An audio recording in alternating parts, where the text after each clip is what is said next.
Hello everyone. For my first video of the night, I'm going to be reviewing a TV show from Netflix, Monster the Ed Gein Story.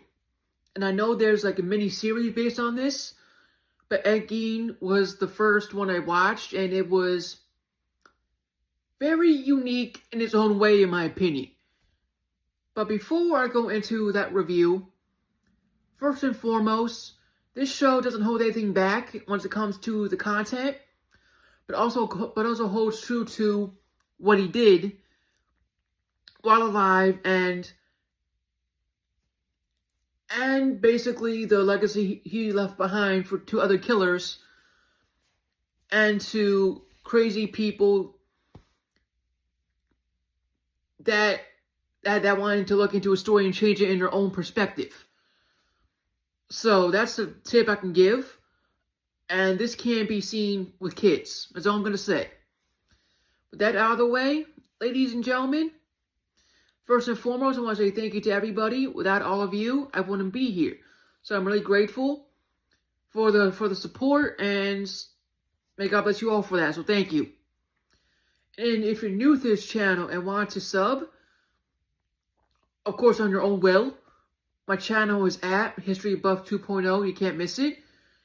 And I do movie reviews, TV show reviews, and gaming reviews. So if those are your thing, you want to check them out, I'd say go for it and see what you think. Lastly, and most importantly, comment down below, like, share, and due to YouTube's algorithm, if it's not consistent, it won't show up that much. So if you like what you see and want to show support for what I'm doing, please do so if you want to, if you're interested. With all that said, ladies and gentlemen, let's get on with the show today. So, to describe this show, we have to think about his perspective on how he was screwed over in his lifetime. When he was alive, pretty much. What we do know that he basically helped a generation of killers, inspired them per se, because of his story.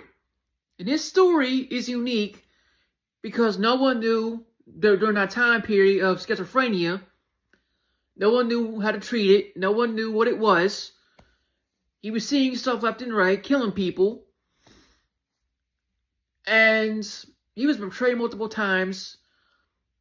And also with crazy circumstances he had to deal with.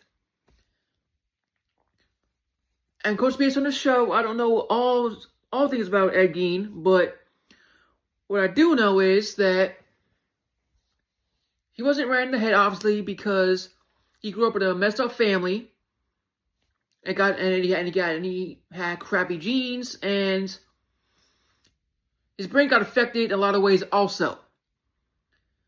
After his killing spree, he was sent away to an asylum, and as a result, he was seen as a figurehead to psycho killers around the world per se. Seen him as, and all of them seen him as their idol. Even reporters wanted to know his story, the whole 9 yards. He was that famous. And he inspired a couple films, surprisingly.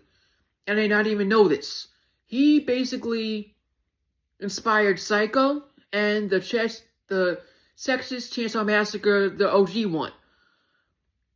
Because the directors thought Ed Gein's story could push the edge in the film industry.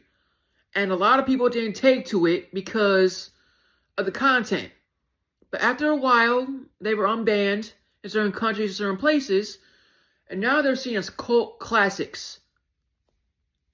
Pretty much. Different time periods, but cult classics because of Ed Gein himself. And when he died of lung cancer, I believe, stage 4, he was more appreciated than ever, per se. All the killers in the show kind of protected him from all these arrogant teenagers who wanted to ruin his tombstone.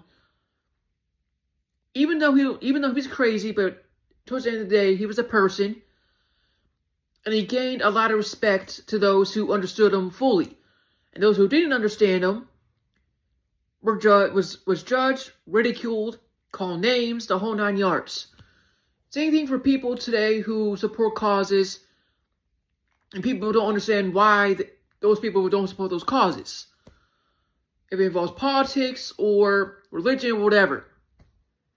But Ed Gein was seen as an idol, and I'm sure a lot of people see him as an idol today in the 21st century.